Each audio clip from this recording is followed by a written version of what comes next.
Everyone, welcome to college tutor. This is मेरिचा, your legal mentor. तो अभी तक हमने अपने एडीआर में अपना सफर जो है वो आगे बढ़ा लिया है और हमने कई सारे टॉपिक्स से डील ऑलरेडी कर लिया है। और अगर आपको एक सीक्वेंस में पढ़ना है तो आप पहले से ही वीडियोस को जरूर देखें, क्योंकि हमने यूनिट 1 यूनिट 2 जो है वो कंप्लीट कर लिया है। उसके जो टॉपिक्स है उसको अच्छे से हमने डील कर लिया है विद द लीगल प्रोविजंस। यहाँ पे हम सिर्फ किसी एक पार्ट से नहीं डील करेंगे, that is with only legal provision, और इधर इट्स ओनली द कॉन्सेप्ट और इधर इट्स ओनली द केसेस। यहाँ पे हम हर एक एस्पेक्ट से डील करने वाले हैं। तो इसीलिए अगर आपको सीक्वेंस में पढ़ना है, अपने एग्जाम्स के लिए अच्छे से तैयारी करनी है, so you need to watch my first videos. और वहां से आप वीडियोस जब देखेंगे तो आपको हर एक चीजें जो है वो क्लियर हो जाएंगी और आपका जो आंसर्स होगा, एक फुल प्लेज आंसर कोई भी क्वेश्चन का उस टॉपिक का तैयार हो जाएगा।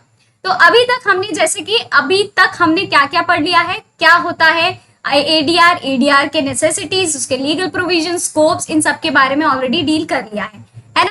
यूनिट 2 में लोक अदालत, पावर्स, फंक्शंस, जुरिस्डिक्शन, है ना, उन सब के बारे में भी डील हमने कर लिया है। ठीक, यूनिट 3 में हम स्टार्ट किए थे आर्बिट्रेशन के साथ। आर्बिट्रेशन हमने अच्छे से पढ़ लिया है, उसका पूरा वीडियो जो है आप अपनी मेरे पिछले क्लासेस में देख सकते हैं कि मैंने किस तरीके से डील किया है with that of arbitration agreement. वो भी हमने अच्छे से पढ़ लिया है विद लीगल प्रोविजंस और विद उसके सेक्शंस, जो कि ऑलरेडी हमने अपने पिछली वीडियोस में डील कर लिया है। आज के इस वीडियो में हम डील करने वाले आर्बिट्रेशन एग्रीमेंट का एक बहुत ही इंपॉर्टेंट केस।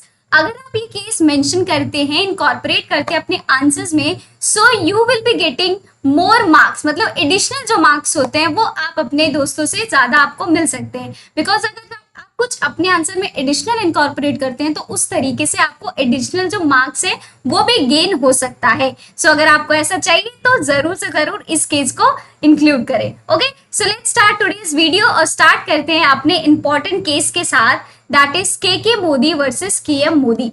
ये जो केस है ये बहुत ही इंपॉर्टेंट केस है आर्बिट्रेशन एग्रीमेंट पे, और इसको जरूर से जरूर मेंशन करें।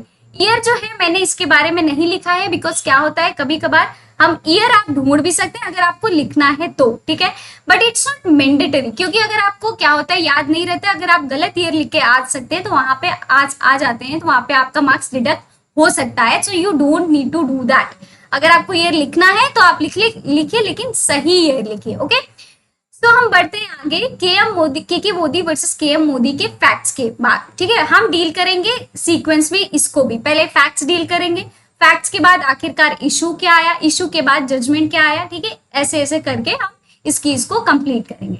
ओके, तो फैक्ट्स क्या है कि दो ग्रुप थे, एक ही फैमिली के दो ग्रुप थे। ठीक है, मान लीजिए ए जो है वो एक ग्रुप हो गया और जो बी जो है वो एक ग्रुप हो गया। दोनों ही क्या है, एक ही फैमिली के हैं, दैट इज मोदी फैमिली। ठीक है, ये दोनों एक ही फैमिली के हैं लेकिन दो ग्रुप्स हैं।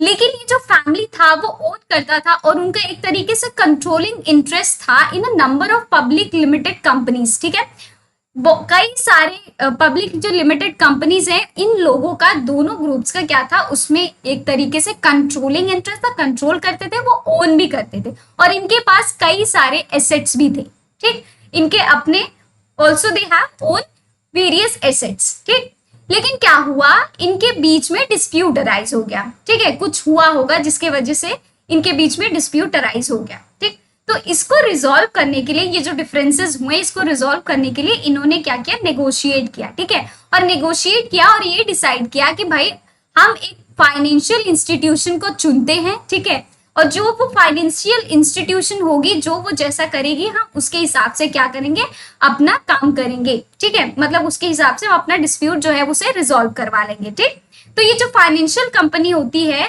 उसने क्या किया होता है, लेंड किया होता है इन कंपनीज को, मतलब पैसे दिए होते हैं, मनी। ठीक है, इन कंपनीज में इन्वेस्ट किया होता है, and through which substantial public funds had been invested. उसके बाद जो सब्सटैंशियल पब्लिक जो फंड्स हैं इन कंपनीज में क्या किए रहते हैं, वो इन्वेस्ट किए रहते हैं, जो कि ये जो ए ग्रुप है और बी ग्रुप है जो कि उन कंपनीज को क्या कर रहा है, वो कंट्रोल कर रहा है उनके इंटरेस्ट को। ठीक है, there were numerous clauses in the memorandum of understanding. कई सारे क्लॉजेस थे मेमोरेंडम ऑफ अंडरस्टैंडिंग जो कि इन दोनों के बीच में इन्होंने साइन किया हुआ था। ठीक है, arrived at between both the groups. तो जो इनका जो मेमोरेंडम ऑफ अंडरस्टैंडिंग था उसमें कई सारे क्लॉजेस थे, जिसमें कि उन्होंने 9 जो उनका क्लॉज था, क्लॉज 9 में इन्होंने क्या किया था, ये बोला था कि अगर कुछ भी डिस्प्यूट अराइज होता है बिजनेस एक्टिविटीज से रिलेटेड, तो हम कहाँ जाएंगे, हम उस चीज को सबमिट करेंगे, उसको रिजॉल्व करवाएंगे, किसके through, chairman of IFCI, that is industrial finance corporation of India. इनके थ्रू हम अपना जो डिस्प्यूट है उसे क्या करेंगे, रिजॉल्व करवाएंगे, और जिसका कि डिसीजन जो है वो क्या होगा, फाइनल होगा और बाइंडिंग होगा, मतलब उन दोनों पार्टीज पे बाइंडिंग होगा कि आपको ये जो है, उन्होंने जो भी इंस्ट्रक्शंस दिए होंगे आपको वो करना ही करना है।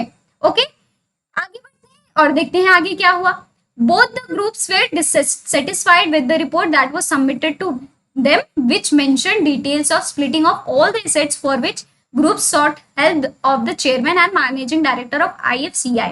क्या हुआ कि मैनेजिंग डायरेक्टर ऑफ IFCI और जो चेयरमैन थे उन्होंने क्या किया, उन्होंने अपना एक रिपोर्ट तैयार किया, ठीक है, और रिपोर्ट तैयार करके उन्होंने दे दिया इन दोनों ग्रुप्स को, और बोला कि आप क्या करिए, अपने जितने भी एसेट्स है आप उसको स्प्लिट कर लीजिए, ठीक है। With the help of groups sought the help of क्या, chairman, with the help of chairman और जो मैनेजिंग डायरेक्टर है इनके इंस्ट्रक्शंस के द्वारा आप ऐसा कर लीजिए।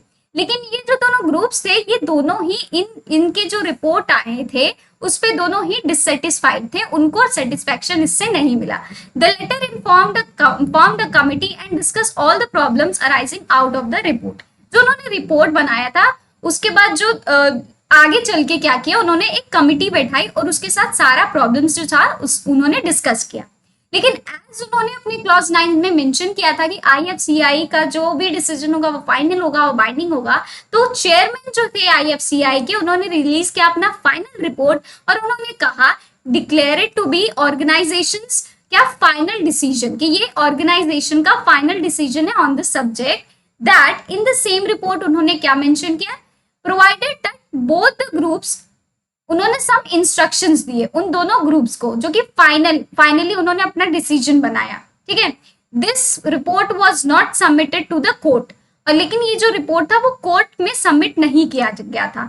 The nominated chairman issued a number of instructions for its execution. जो चेयरमैन थे IFCI के उन्होंने क्या किया, बहुत सारे इंस्ट्रक्शंस जो थे उन्होंने अपने फाइनल रिपोर्ट में इनकॉर्पोरेट किए, और उन्होंने कहा कि एग्जीक्यूशन के लिए ये जो दोनों ग्रुप्स है उनको कहा कि आप इसको एग्जीक्यूट करिए, आप इसको क्या करिए, मानिए, ठीक है। लेकिन क्या हुआ, ऑन 18 मई 1996 ग्रुप बी जो था, ग्रुप बी उस फैमिली का जो मेंबर्स उसमें थे, उन्होंने फाइल किया N arbitration petition in the Delhi high court under section 33 of the arbitration act 1940, ठीक है।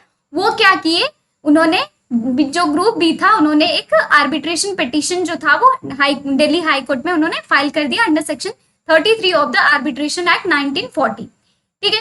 They challenge the legality and validity of the directions issued by the chairman. अब वो क्या कर रहे हैं, लीगैलिटी और क्या कर रहे हैं, उस पे जो वैलिडिटी है जो कि उन्होंने फाइनल अपना डिसीजन दिया है चेयरमैन ने, उसके ऊपर अब वो क्वेश्चन अराइज कर रहे हैं, ठीक है। They also filed a civil suit in the Delhi High Court with similar arguments। यही similar arguments के साथ उन्होंने एक सिविल सूट भी क्या किया, फाइल किया दिल्ली हाई कोर्ट में, with that of जो इन्होंने एक आर्बिट्रेशन पिटीशन भी फाइल किया प्लस उन्होंने एक सिविल सूट भी फाइल किया दिल्ली हाई कोर्ट में, ठीक है। Except for one paragraph which they stated that they sought relief because the directions of the chairman and managing director of IFCI were a decision and not an arbitration award।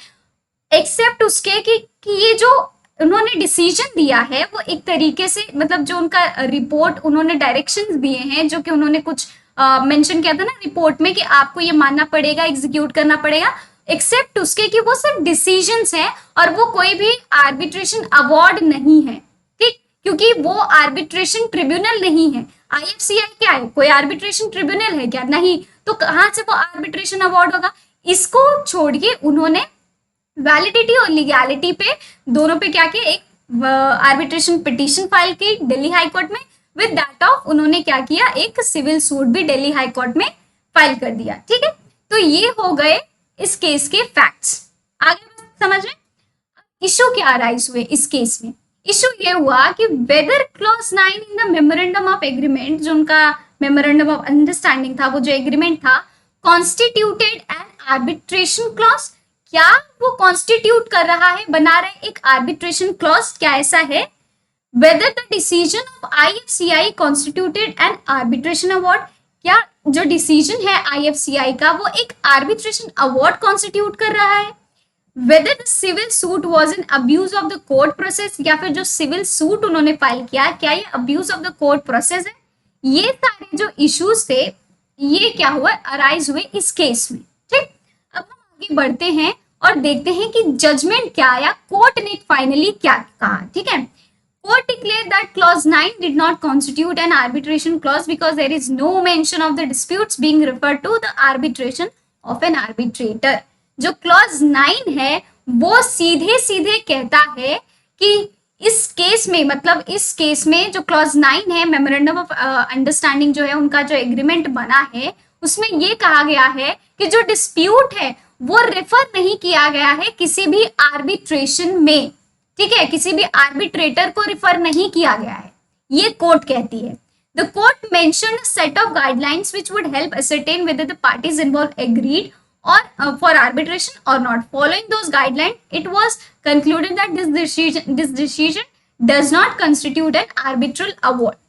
And because IFCI क्या है, arbitration tribunal नहीं है। ठीक है, तो इस वजह से वो जो डिसीजन उन्होंने दिया है वो आर्बिट्रल अवार्ड नहीं कॉन्स्टिट्यूट करता है। ठीक, ये कोर्ट का कहना है। It was also declare that the civil suit was an abuse of process since the same issue was being addressed through 2 different proceedings. ऐसा माना गया कि जो सिविल कोर्ट है, सिविल जो सूट उन्होंने फाइल किया है was abuse of process since the same issue was being addressed through 2 different proceedings. ठीक है, 2 डिफरेंट प्रोसीडिंग्स, वही जो आर्बिट्रेशन जो पिटीशन था और जो सिविल सूट था। ठीक है, उन्होंने दोनों दिल्ली हाई कोर्ट में फाइल किया गया था। लेकिन however the council of appellate mention that since the memorandum of understanding did not have any arbitration clause, memorandum of understanding में कोई आर्बिट्रेशन क्लॉज नहीं था कि ये जो है हम अगर कोई भी डिस्प्यूट अराइज होता है तो हम आर्बिट्रेशन ट्रिब्यूनल में जाएंगे और वहां पे एक आर्बिट्रेटर होगा जो कि हमारा डिस्प्यूट रिजॉल्व करेगा। ऐसा कुछ वहां नहीं में लिखा था, उसमें कोई आर्बिट्रेशन क्लॉज नहीं था। And the decision did not constitute N arbitration award, और क्योंकि वो कोई आर्बिट्रेशन ट्रिब्यूनल नहीं है तो उसका जो डिसीजन होगा वो कोई आर्बिट्रेशन अवार्ड भी नहीं कॉन्स्टिट्यूट किया जाएगा। They were allowed to file suit challenging the decision of IFCI। इस वजह से उन्हें अलाउ किया गया कि जो फाइल कर रहे हैं वो सिविल सूट, ठीक है, जो कि चैलेंज कर रहा है IFCI के डिसीजन को। The court partly accepted these arguments, ठीक है, and declared the civil suit as not being abusive of the court process. लेकिन कोर्ट ने एपिलेंट के साइड से ये जो सुना, कंटेंशन जो सुना, और सुनने के बाद वो एग्री करते हैं कि ये जो सिविल सूट फाइल किया गया है is not being abusive of the court process except for the reliefs which were sought similar to the arbitration proceedings. ठीक है, इसके अलावा ये जो सारी चीजें हैं वो क्या है, वो अब्यूसिव नहीं है ऑफ द कोर्ट प्रोसेस। ठीक है, तो ये फाइनली जजमेंट जो आया कोर्ट का कि भाई ये जो इन्होंने इस डिसीजन पे, IFCI के डिसीजन पे इन्होंने एक सिविल सूट जो फाइल किया है वो क्या है, एक तरीके से इनवैलिड नहीं है, ये कोर्ट के प्रोसेस को क्या कर, अब्यूसिव नहीं बनाता है। ठीक है, तो ये क्या कर सकते हैं, फाइल कर सकते हैं इस सूट को, ठीक है, सिविल कोर्ट में, और आर्बिट्रेशन जो पिटीशन है वो भी वो फाइल कर सकते हैं। It's not abusive of the court process, ये मानना था इस केस के जजमेंट में कोर्ट्स का। ठीक है, आगे बात समझ में। फिर जैसे कि हमें पता है कि ये जो कोर्ट ने उस केस में डिसाइड किया, तो ये केस जो है आप आई होप कि आपको अच्छे से क्लियर हो गया होगा। ठीक है, तो अगर आप इसको मेंशन करते हैं, इनकॉर्पोरेट करते हैं अपने आंसर में, so this will be a good impression और आपको एक अच्छे तरीके से जो मार्क्स है वो आप मिल सकता है आपको। ठीक है, हम आते हैं अगली स्लाइड में जो कि हम पढ़ने वाली, who can enter into arbitration agreement. कौन कौन है जो कि आर्बिट्रेशन एग्रीमेंट में एंटर कर सकते हैं। ठीक है, every person including a foreigner who is competent to contract can enter into an arbitration agreement. ठीक है, जो कि कॉम्पिटेंट है किसी भी कॉन्ट्रैक्ट में एंटर करने के लिए, वो क्या कर सकते हैं, आर्बिट्रेशन एग्रीमेंट में एंटर कर सकते हैं। He must have attained the age of majority according to the law which he is subject and must be sound mind and must not disqualified from contracting by the law which he is governed। वो majority attain करना चाहिए पहला, दूसरा है या according to the law होना चाहिए which he is subject to, and must be of sound mind, insane नहीं होना चाहिए, and must not be disqualified from the contracting by the law. जिस लॉ से वो कॉन्ट्रैक्ट में एंटर कर रहा है उस लॉ के द्वारा वो डिस्क्वालीफाई नहीं किया जाना चाहिए। जैसे कि मान लीजिए कोई ऐसा लॉ हुआ जिसके जो कि ऑलरेडी उसने कुछ ऐसा क्राइम किया है जो कि उसको एज अ क्रिमिनल घोषित कर दिया गया हो, ठीक है, ऐसा कुछ नहीं होना चाहिए। ठीक, in the case of a partnership, a partner may enter into an arbitration agreement on behalf of the partnership।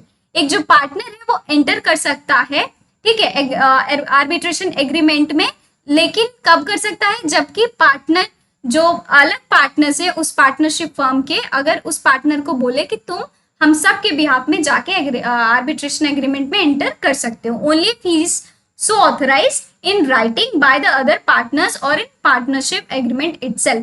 या तो पार्टनरशिप एग्रीमेंट में मेंशन किया गया कि ये जो पार्टनर है ये मतलब जो आर्बिट्रेशन एग्रीमेंट है उसमें एंटर करेगा, अदरवाइज और उसको ऑथोराइज किया हो कि आप जाके वहां पे हम सबके बिहाफ में एंटर कर सकते हैं। ठीक है, तो ये पर्सन जो है वो भी कर सकता है एंटर। और कौन कर सकता है, द डायरेक्टर्स और other officers of a company can enter into an arbitration agreement on behalf of the company।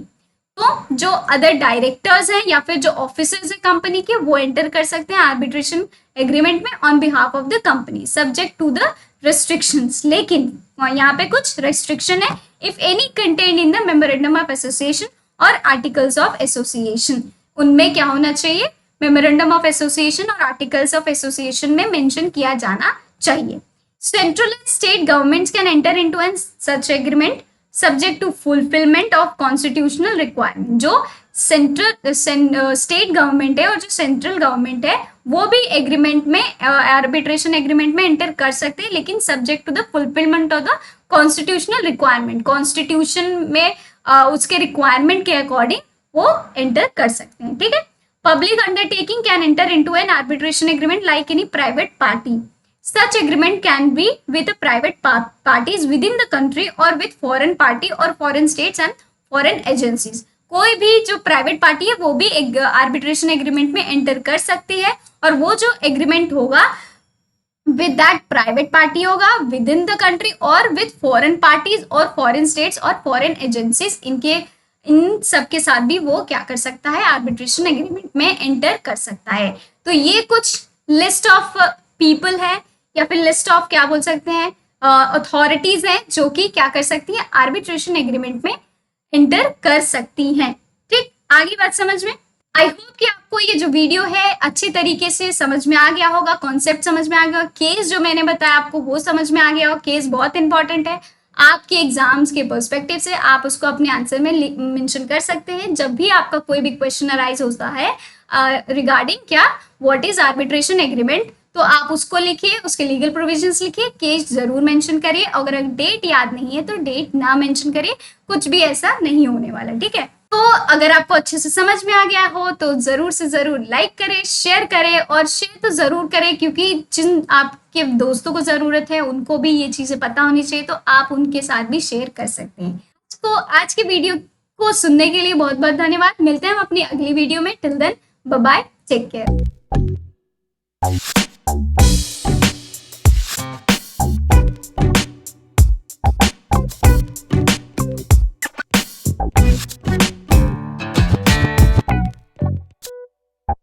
Thank you.